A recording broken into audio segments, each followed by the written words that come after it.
Senior सहाफ़ी अंसार अब्बासी ने अपनी रिपोर्ट में दावा किया है कि अगर इमरान खान मौजूदा निज़ाम को चैलेंज न करे तो हुकूमत इमरान खान को घर पर नजर बंद करने की डील की पेशकश कर सकती है। मकामी अखबार जंग न्यूज में शाये होने वाली अंसार अब्बासी की रिपोर्ट के मुताबिक 9 मई के मामले पर कोई समझौता नहीं होगा। मौजूदा इत्तेहादी हुकूमत 2029 तक बरकरार रहेगी।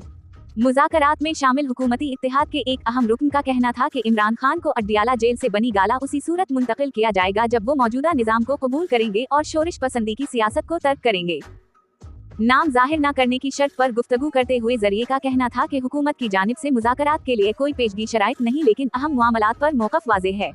इन्होंने कहा कि अगरचे तहरीक इंसाफ 2 जनवरी को 2 कमेटियों के दूसरे इजलास में अपने बाज़ाब्ता मुतालबात लेकर आएगी, लेकिन बुनियादी मामलात पर फरीक़ैन के मौक़िफ़ एक दूसरे से अलग हैं।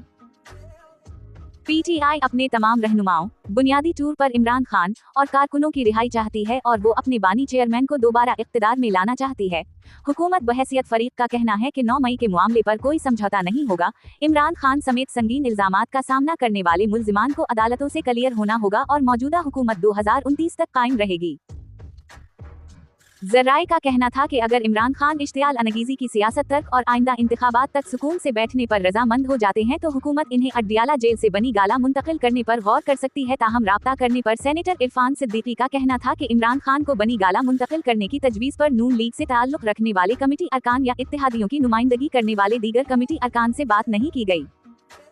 इन्होंने कहा कि वो पस पर्दा इस हवाले से होने वाली बातचीत के मुताल्लिक नहीं जानते। इन्होंने हुकूमत के मौक़िफ़ का इयादा किया कि तहरीक इंसाफ बाज़ाब्ता तौर पर आइंदा इजलास में जो कुछ पेश करेगी कमेटी इसका बाज़ाब्ता जवाब देगी।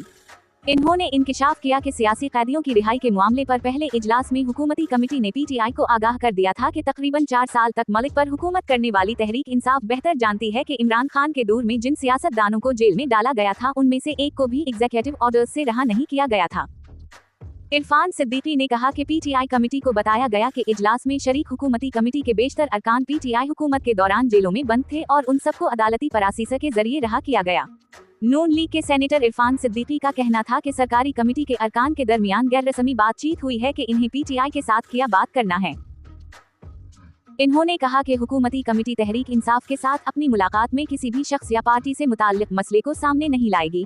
इन्होंने कहा कि हुकूमती committee charter of economy, charter of democracy की तजदीद, दहशतगर्दी को जड़ से उखाड़ने के लिए मुत्तफ़िका पॉलिसी और सियासी एहतजाज के लिए हुदूद का तयन जैसे पाकिस्तान के मखसूस मामलात पर सियासी इत्तिफाक राय चाहती है।